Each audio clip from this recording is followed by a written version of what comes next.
Fala pessoal, beleza? Vamos lá, hoje nós estamos aqui para fazer a resenha do livro Grandeza de Coração. É um livro pequenininho, versão pocket, tem 100 páginas aproximadamente, mas é um livro bem pequeno, né?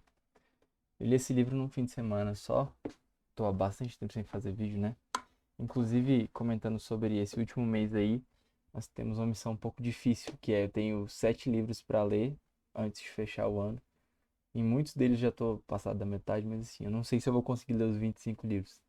Espero que dê tempo. Enfim, mas vamos lá. Vamos falar sobre grandeza de coração. Eu anotei alguns tópicos aqui para não me perder, mas esse foi um livro que eu gostei muito. Acho que no final, se eu me lembrar, eu falo uma nota para ele. Mas vamos lá. Primeira pergunta, na verdade, uma reflexão, né? Quando você pensa numa pessoa que tem o coração grande, né? O que que você pensa sobre ela? E quando eu me faço essa pergunta, minha resposta para mim mesmo é que é uma pessoa que não sabe sonhar pequeno, né? Eu acho que você deve conhecer certamente alguém ao seu redor, enfim, quem você conhece, algum professor, alguma pessoa da sua família que te inspira, que não sabe sonhar pequeno. Essa pessoa sempre sonha grande e isso muitas vezes até incomoda. Só para dar um exemplo, né? Um dia desses, um meu irmão veio aqui, tava aqui no quarto, e aí eu tava olhando umas corridas, enfim, e aí ele perguntou para mim assim: você já pensou em organizar uma corrida? E assim, a minha primeira reação foi tipo assim, não, cara, como assim organizar uma corrida? Não tem nada a ver, não sou da educação física, não tenho assessoria, não tem nada disso, não tem apoio, nada, enfim, não sei o quê. Dei uma resposta bem evasiva mesmo, bem tipo assim, cara, tá viajando, tal, enfim. Depois ele saiu, eu fiquei pensando que a minha reação, na verdade, mostrava um pouco, um pouco não, muito da minha postura e muito da postura dele, né? Ele é um cara que costuma pensar grande. Ele fala, eu quero estudar para concurso tal, ele vai sonha grande, né? Pensa grande. E eu acho que em algum grau eu tendo a não ter esse coração grande, esses ideais tão altos, né? Enfim, eu fiquei pensando nisso depois. Eu já tinha lido esse livro, então me deu uma ajudada. Mas enfim, voltando. Uma pessoa que tem o coração grande é uma pessoa que não sabe sonhar pequeno, não sabe pensar pequeno. Ela pensa grande, mas não só pensamentos externos que não vão ser alcançados, né? Mas possibilidades de se tornar realidade, enfim, colocar os meios para isso. Enfim, a pessoa que tem o coração grande, ela é o oposto da pessoa medíocre. Bom, assim como eu falei da pessoa grande, você também deve conhecer alguém que tem traços muito intensos de mediocridade. Uma pessoa que é medíocre é. O que é uma pessoa que é medíocre? É uma pessoa que ela tem uma tendência a deixar as coisas inacabadas. Significa que elas vão? Não necessariamente. Às vezes a pessoa medíocre faz um serviço, mas o serviço pronto é como se ele tivesse inacabado, né? Me lembro também de uma experiência que eu tive durante um tempo que eu tava com uma dificuldade. Bom, sou professor e eu tava com dificuldade. Faz tempo isso, tá? Só para contextualizar. Com uma dificuldade com a prova que um dos professores elaborava. Eu não gostava de jeito nenhum, achava que ele fazia de mau jeito, mal feito, só para fazer. Enfim, os traços da mediocridade eles ficam bem claros ali, né? Depois acabou que eu passei a fazer a prova dele porque eu ficava agoniado com aquilo, né? Bom, mas enfim, a mediocridade ela tende a compactuar com as coisas inacabadas. E a característica de uma pessoa medíocre ou da mediocridade propriamente é você não ter características.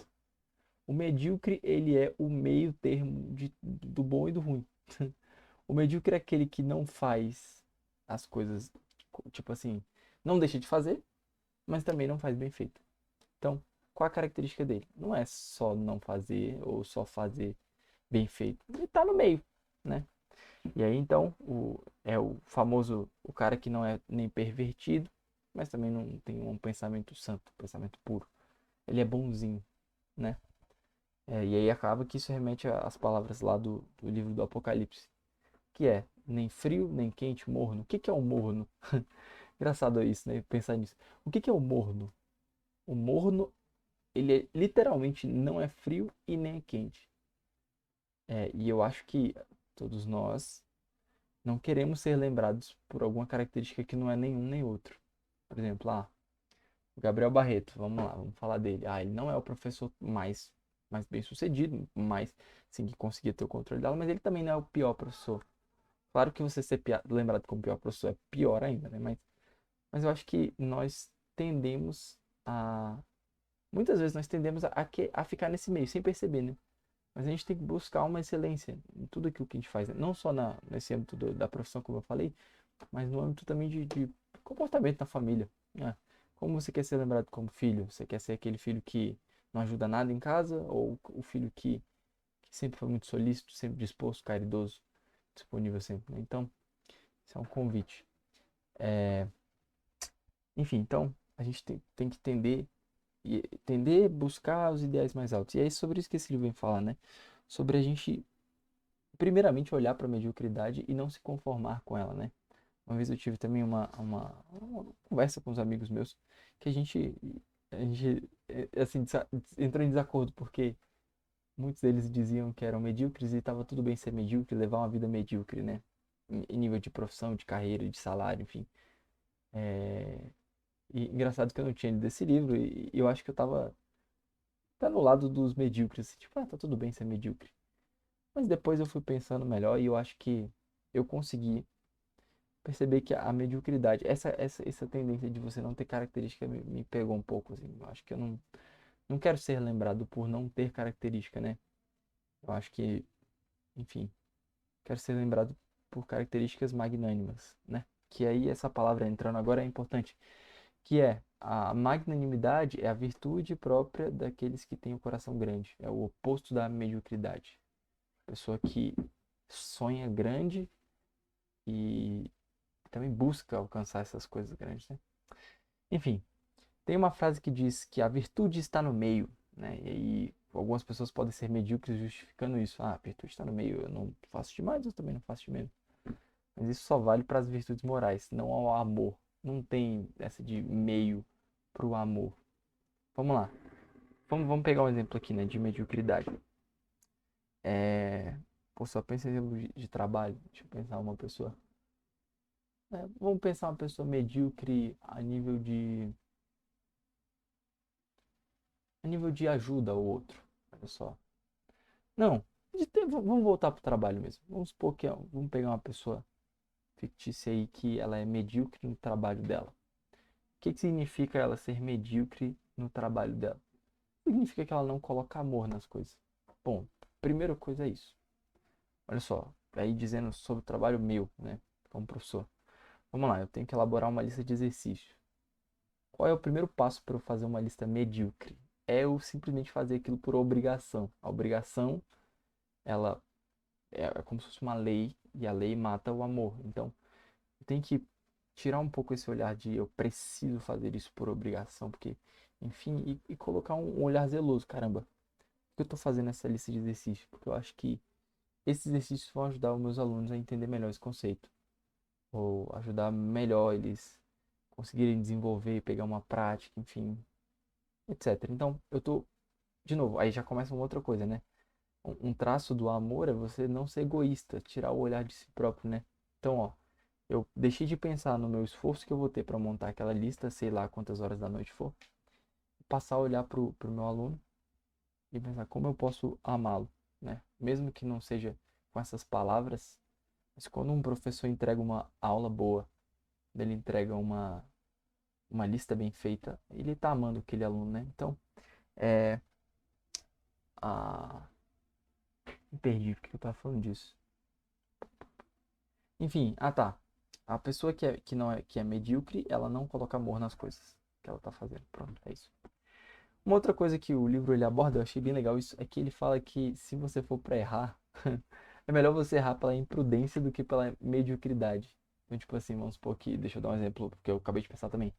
Sei lá, a imprudência vamos supor que eu sou professor de física e aí, sei lá, tem um professor da química que tá fazendo uma lista. Bom, eu sou da física, não devo me meter na química, só que eu posso ser medíocre e simplesmente ver a lista dele cagada e ir lá e deixar a lista feia mesmo.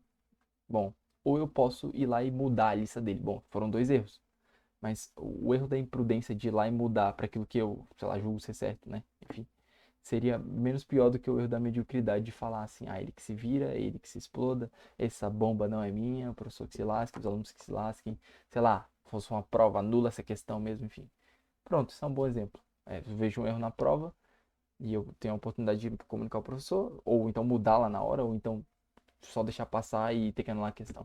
Bom, em algum grau ali, você não colocou amor pela profissão do teu brother, pelos alunos, etc. Enfim, eu não pensei nesses exemplos antes, tá? Então é o que tá vindo na minha cabeça agora. E não, talvez não sejam os melhores. Se vocês discordarem, também podem dizer. Enfim, outra coisa que o livro nos fala é que a mediocridade ela é sempre uma opção. Ninguém é medíocre por obrigação. Tipo assim, não tem como fazer diferente. Em todas as circunstâncias da sua vida, você tem como fazer diferente. E aí que tá o lance dos detalhes. Uma pessoa que ela não é medíocre, ela se preocupa com os detalhes. Olha só, de novo, voltando eu para falar das provas. Eu posso pegar uma imagem que está lá num livro, por exemplo, para colocar na prova. E eu vejo que os dados daquela questão, sei lá, o númerozinho tá ruim. Eu já cansei de fazer isso. O númerozinho não tá bom, não tá bem digitado. E aquela coisinha besta vai fazer com que o aluno, eventualmente na prova, ele tem que pegar a prova assim e fazer assim, ó. Aí, sei lá, levanta a mão, professor, não tá dando para ler o dado aqui, enfim. Então, bom, o que que seria medíocre? Bom, deixar. Pô, dá pra ver. O aluno ali dá um zoomzinho assim, consegue ver. Realmente consegue ver. Mas eu tenho a opção de fazer isso. Assim como eu tenho a opção de agir com caridade. Falar, não, olha só, pegar essa questão, jogar aqui, editar, deixar em negrita, esse dado aqui, enfim. Então, a mediocridade nunca é uma obrigação. Sei lá, entrando até agora numa crítica, né? Enfim, eu tô nem sabia que eu ia falar tanto da educação hoje. Mas voltando um pouco pro nível da educação, né, do Brasil, você tem os professores aí da rede pública que meio que sim. Já ouvi relatos, tá? Nunca trabalhei na rede pública. Mas relatos de que alguns deles se incomodam com você fazer demais porque isso exigiria ou colocaria aquilo que você faz um nível abaixo. E aí os outros podem te pressionar por isso. Sei lá, um professor que prepara um experimento de física com os alunos da rede pública e leva os moleques para fora de sala e faz as coisas com ele, enquanto o professor da outra frente de física não faz nada e dá uma aula expositiva que ele dá há 20 anos.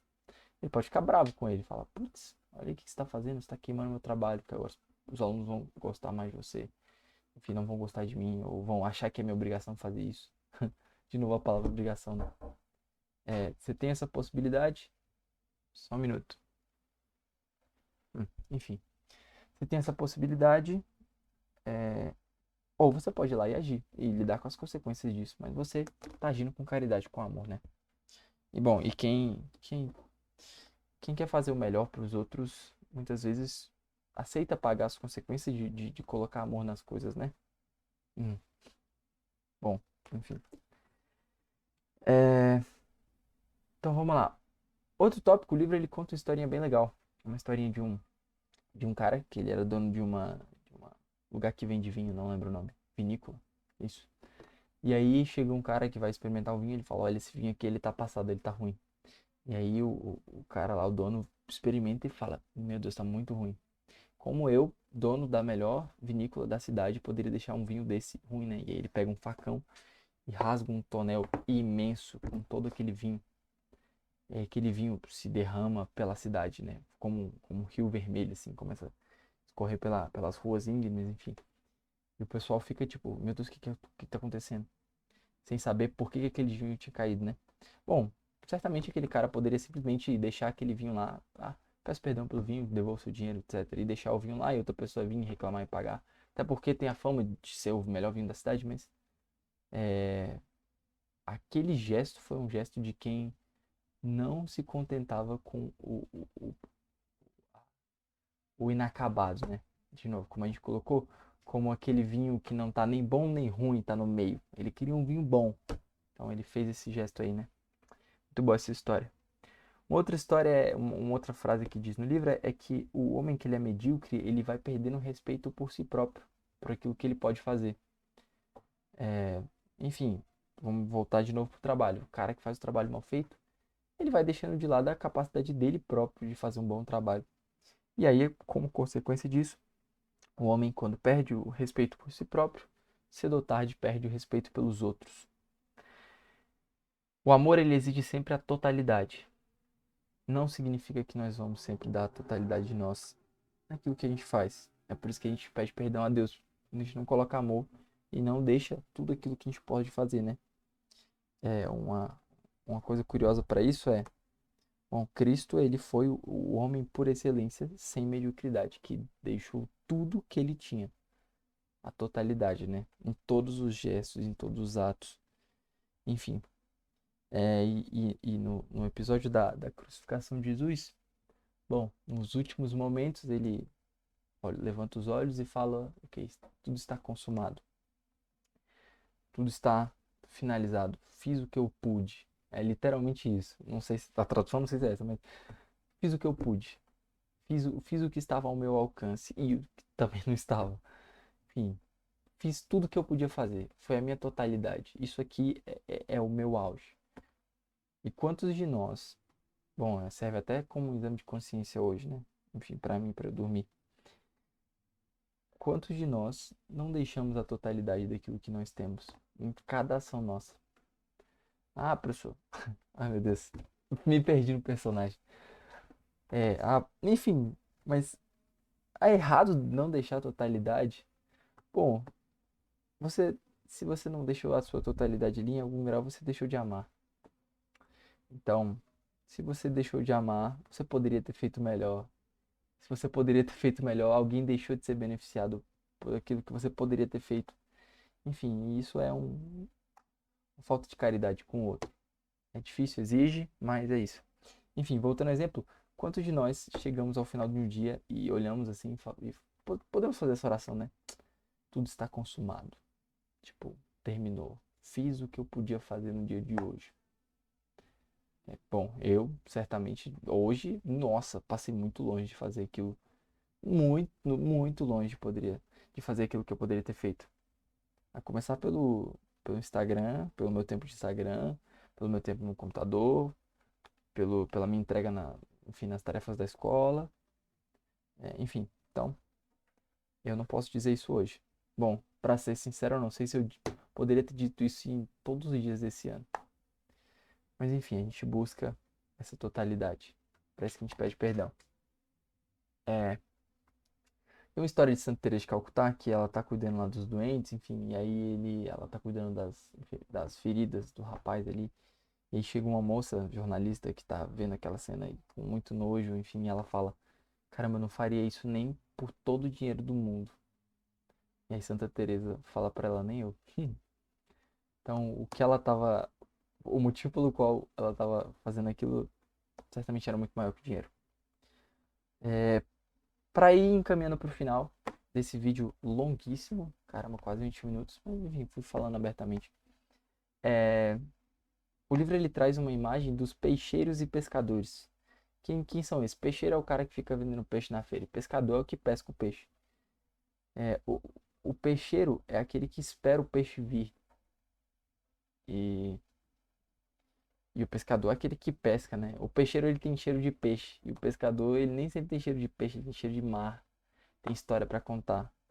O pescador ele tem o olhar que sonha, pô, vamos pegar muitos peixes e lança o barco e muitas vezes tem que ter um empreendimento para comprar o barco, não sabe se vai funcionar, etc. Enquanto o peixeiro só espera. Então, uma característica dos medíocres é essa, de só esperar que as coisas aconteçam. Ah, quando acontecer eu faço, ou quando isso aqui rolar eu faço. Enquanto os magnânimos, que são os grandes de coração, eles empreendem para que aquilo aconteça. Põem esforço, né? Enfim, uma outra última, indo para o último tópico aqui é o amor jamais esquece o primeiro encontro. É, as pessoas que são magnânimas, elas comumente elas têm muitas primeiras experiências de muitas coisas, porque elas empreendem muito e muitas coisas surgem a partir desses empreendimentos. Os magnânimes, perdão, os medíocres, eles não têm tantas experiências de amor. Então, as experiências de amor elas são poucas. E significa que as experiências, sim, puras, ricas. Serem poucos, isso é ruim? Bom, não sei exatamente, mas eu sei que você ter muitas experiências de amor me parece o melhor plano. Para fechar, por fim, né? O magnânime é simplesmente aquele que atende os apelos de Deus. Aquele cara que tem um coração grande, que, como eu falei no início, certamente você deve conhecer alguma pessoa que tem um coração grande. Essa pessoa, é, ela, em algum grau, ela atende aquilo que Deus espera dela, né? Enfim, eu não sei muito bem. Eu acho que essa resenha ficou um pouco diferente, ficou parecendo um pouco uma pregação, mas tudo isso motivado por esse livro, né? Mas enfim. Vamos para as notas. Eu vou dar uma colada aqui, porque eu sempre, quando termino o livro, eu dou a nota, porque senão eu não lembro depois. Então, hoje, bom, vamos fazer um comparativo. Se eu fosse dar uma nota para esse livro hoje, que eu revi as notas que eu tomei dele, eu daria uma nota 7 para esse livro. Vamos ver quanto que foi a nota que eu dei quando eu terminei de ler. Eu coloquei 7. Então é isso, galera. É um bom livro, uma boa reflexão aí.